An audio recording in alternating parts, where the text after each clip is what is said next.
Hello friends, मैं प्रदीप स्वागत करता हूं आप सभी का अपने एक नए वीडियो में। फ्रेंड्स, जैसा कि आप लोगों को पता है कि स्टाफ सिलेक्शन कमीशन ने कंबाइंड ग्रेजुएट लेवल एग्जामिनेशन 2022 भर्ती का नोटिफिकेशन जारी कर दिया है। अब आप अप्लाई कर सकते हो। तो अगर आप इस भर्ती के लिए इंटरेस्टेड हो तो आपको अप्लाई करने से पहले ये जानना बहुत ज़रूरी है कि आप इस भर्ती के लिए एलिजिबल हो या नहीं, क्योंकि इस भर्ती में इस बार बहुत सारे बदलाव किए गए हैं। अप्लाई करने से पहले आपको यह भी कंफर्म कर लेना है कि आप किस ग्रुप के लिए अप्लाई करोगे, ग्रुप बी या ग्रुप सी, क्योंकि इन दोनों ग्रुप के लिए एज लिमिट, पेमेंट और एजुकेशन क्वालिफिकेशन सारा चीज अलग अलग है। तो अगर आप एसएससी सीजीएल 2022 भर्ती के डिटेल नोटिफिकेशन के बारे में स्टेप बाय स्टेप जानना चाहते हो तो इस वीडियो पर बने रहें, क्योंकि इस वीडियो में मैं आपको इस भर्ती के डिटेल नोटिफिकेशन को स्टेप बाय स्टेप बताने वाला हूँ। अगर ये वीडियो आपको इन्फॉर्मेटिव लगे तो सब्सक्राइब करके जुड़े रहें हमारे साथ। चलिए स्टार्ट करते हैं।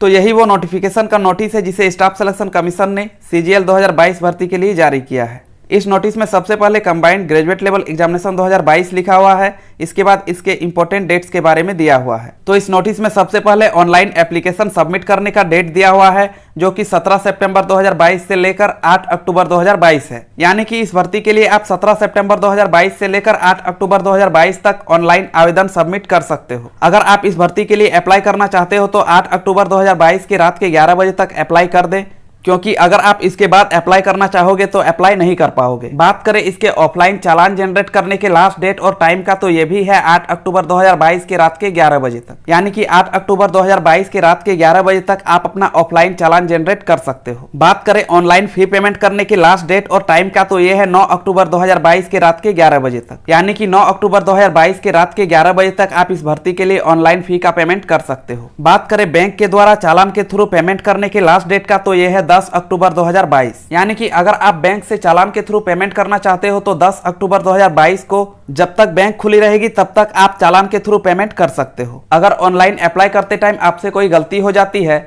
और गलती किए हुए एप्लीकेशन फॉर्म को आप सबमिट कर देते हो, तो इसके लिए आपको एक चांस दिया जाएगा आपके एप्लीकेशन फॉर्म को सुधारने का। तो इसके लिए आप 12 अक्टूबर 2022 से लेकर 13 अक्टूबर 2022 के रात के 11 बजे तक जो भी अमाउंट चार्ज किया जाए उस अमाउंट को पे करके आप अपने एप्लीकेशन को सुधार सकते हो। बात करें इसके टीयर 1 जो कि कंप्यूटर बेस्ड एग्जामिनेशन होगा, इसके टेंटेटिव एग्जाम डेट का, तो इस नोटिस के अनुसार इसे दिसंबर 2022 बताया गया है। यानी कि इस भर्ती के लिए टीयर 1 का एग्जाम दिसंबर 2022 में लिया जाएगा। इसके साथ ही यह भी बताया गया है कि इसके टीयर 2 का एग्जाम का इंफॉर्मेशन आपको बाद में दे दिया जाएगा। इसके बाद इस नोटिस में बताया गया है कि इस भर्ती के तहत ग्रुप बी और ग्रुप सी के अलग अलग पोस्ट के लिए वैकेंसी निकाली गई है, जिसका डिटेल इन्फॉर्मेशन नीचे दिया हुआ है। तो पे लेवल 8 के अंदर सिलेक्शन होने वाले कैंडिडेट्स का पेमेंट 47,600 से लेकर 1,51,100 बताया गया है।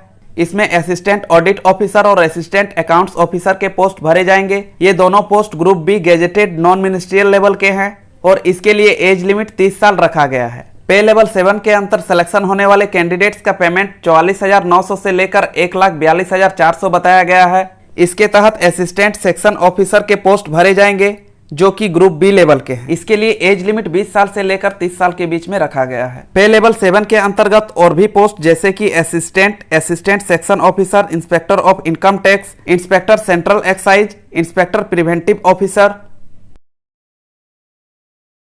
Inspector examiner, assistant enforcement officer, sub inspector, inspector post और इंस्पेक्टर जैसे पोस्ट को भी भरे जाएंगे। इसमें से inspector of income tax group C level का है, बाकी सारा पोस्ट ग्रुप बी लेवल का है। इसके साथ ही इन सभी पोस्ट के लिए एज लिमिट 30 साल रखा गया है।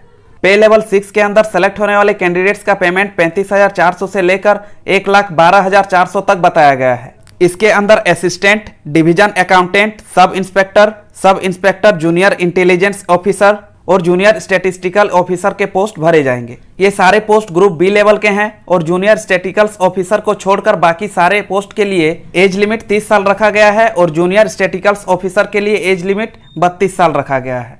इसके साथ ही पे लेवल 5 के अंदर जितने भी कैंडिडेट सेलेक्ट किए जाएंगे उनके लिए पेमेंट 29,200 से लेकर 92,300 तक बताया गया है। इसके अंतर्गत ऑडिटर ऑफिसर अंडर C&AG और ऑडिटर ऑफिसर अंडर CGDA का पोस्ट भरा जाएगा। ये दोनों ही पोस्ट ग्रुप सी लेवल के हैं और इसके लिए एज लिमिट 18 से लेकर 27 साल तक रखा गया है। पे लेवल 5 के अंतर्गत ऑडिटर के और भी डिपार्टमेंट के पोस्ट भरे जाएंगे। इसके साथ ही अकाउंटेंट्स के भी अलग अलग पोस्ट को भरे जाएंगे। ये सभी पोस्ट ग्रुप सी लेवल के हैं और सभी के लिए एज लिमिट 18 साल से लेकर 27 साल तक रखा गया है। पे लेवल 4 के अंतर्गत जितने भी कैंडिडेट सेलेक्ट किए जाएंगे उनका पेमेंट 25,500 से लेकर 81,100 तक बताया गया है। इसमें postal assistant, sorting assistant, senior secretariat assistant, upper division clerk, senior administrative assistant, tax assistant CBDT, tax assistant CBIC, sub inspector और अपर डिवीजन क्लर्क के पोस्ट भरे जाएंगे। ये सभी पोस्ट भी ग्रुप C लेवल के हैं और इनके लिए भी एज लिमिट 18 साल से लेकर 27 साल तक रखा गया है। इस नोटिफिकेशन में यह भी क्लियर कर दिया गया है कि इस भर्ती के लिए लगभग 20,000 वैकेंसीज है, जो कि टेंटेटिव है, यानी कि अस्थायी नहीं है, ये अस्थायी है। इसके पोस्ट कभी भी बढ़ाया या घटाया जा सकता है। इसके साथ ही यह भी बताया गया है कि सरकार के ऑर्डर के तहत सभी पोस्ट के लिए शेड्यूल कास्ट यानी कि SC, शेड्यूल ट्राइब यानी कि ST, अदर बैकवर्ड कास्ट यानी कि OBC, इकोनॉमिकली वीकर सेक्शन यानी कि EWS, एक्स सर्विसमैन यानी कि ESM और पर्सन विथ बेंचमार्क डिसेबिलिटी यानी PWBD कैंडिडेट्स, इन सभी कैंडिडेट्स के लिए रिजर्वेशन की सुविधा दी गई है। यहाँ पर यह भी बताया गया है कि एक्स सर्विसमैन के वैकेंसीज के लिए सिर्फ ग्रुप C के पोस्ट ही रिजर्व किए गए हैं, यानी कि एक्स सर्विसमैन के कैंडिडेट्स ग्रुप B के लिए अप्लाई नहीं कर सकते।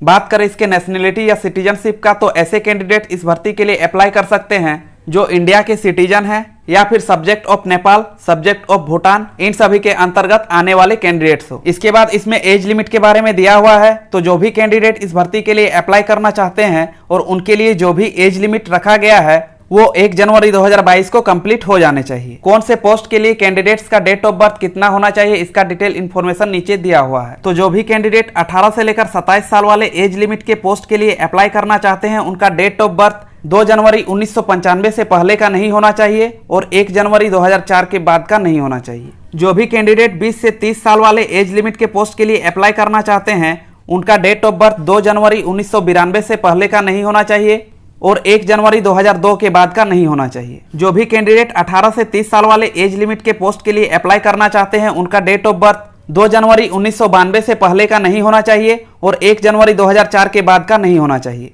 इसके साथ ही जो भी कैंडिडेट 18 से 32 साल वाले एज लिमिट के पोस्ट के लिए अप्लाई करना चाहते हैं, उनका डेट ऑफ बर्थ 2 जनवरी 1990 से पहले का नहीं होना चाहिए और 1 जनवरी 2004 के बाद का नहीं होना चाहिए।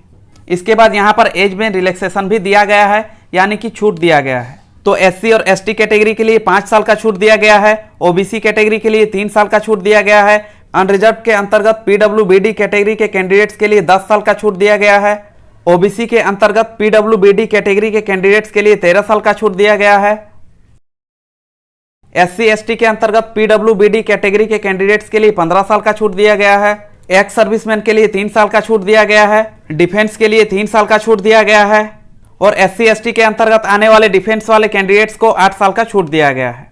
यहाँ पर किसी किसी कैटेगरी के कैंडिडेट्स के लिए 35 साल, 40 साल, यहाँ तक कि 45 साल तक का भी छूट दिया हुआ है। आप इस डिटेल को अच्छे से देख लें। अब आइए इसके एसेंशियल एजुकेशन क्वालिफिकेशन के बारे में बात करते हैं। तो जो भी कैंडिडेट इस भर्ती के किसी भी पोस्ट के लिए अप्लाई करना चाहते हैं और उस पोस्ट के लिए जो भी एसेंशियल एजुकेशन क्वालिफिकेशन है वो 8 अक्टूबर 2022 तक कंप्लीट हो जाने चाहिए। तो असिस्टेंट ऑडिट ऑफिसर और असिस्टेंट अकाउंट्स ऑफिसर के लिए जो एसेंशियल क्वालिफिकेशन है वो है bachelors degree from a recognised university और इंस्टीट्यूट, यानी कि असिस्टेंट ऑडिट ऑफिसर और असिस्टेंट अकाउंट्स ऑफिसर के लिए आपके पास बैचलर्स का डिग्री होना जरूरी है और ये डिग्री किसी रिकॉग्नाइज्ड यूनिवर्सिटी या इंस्टीट्यूट का होना चाहिए। इसके साथ ही डिजायरेबल क्वालिफिकेशन में दिया है चार्टर्ड अकाउंट्स या कॉस्ट एंड मैनेजमेंट अकाउंट या कंपनी सेक्रेटरी या मास्टर इन कॉमर्स या मास्टर इन बिजनेस स्टडीज या master in business administrative finance या फिर मास्टर इन बिजनेस इकोनॉमिक्स।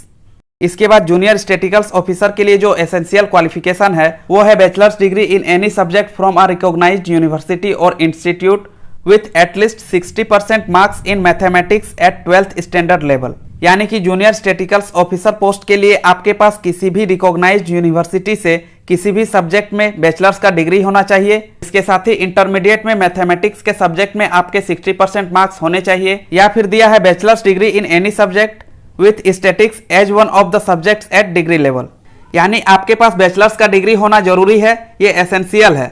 लेकिन अगर आपने क्लास 12th में 60% मार्क्स मैथमेटिक्स में नहीं लाए हैं तो डिग्री लेवल के सब्जेक्ट्स में से कम एक सब्जेक्ट स्टैटिक्स का होना चाहिए। इसके बाद बाकी के जो भी पोस्ट है उसके लिए एसेंशियल क्वालिफिकेशन यहाँ पर दिया हुआ है, जो bachelor's degree from a recognised university और इक्विवेलेंट है, यानी कि इस भर्ती के लिए बाकी के किसी भी पोस्ट के लिए आपके पास कम से कम बैचलर्स का डिग्री होना जरूरी है। इसके बाद यहाँ पर दिया है the candidates who have appeared in their final year of their graduation can also apply, however they must possess essential qualification on और before the cut off date that is 8 October 2022।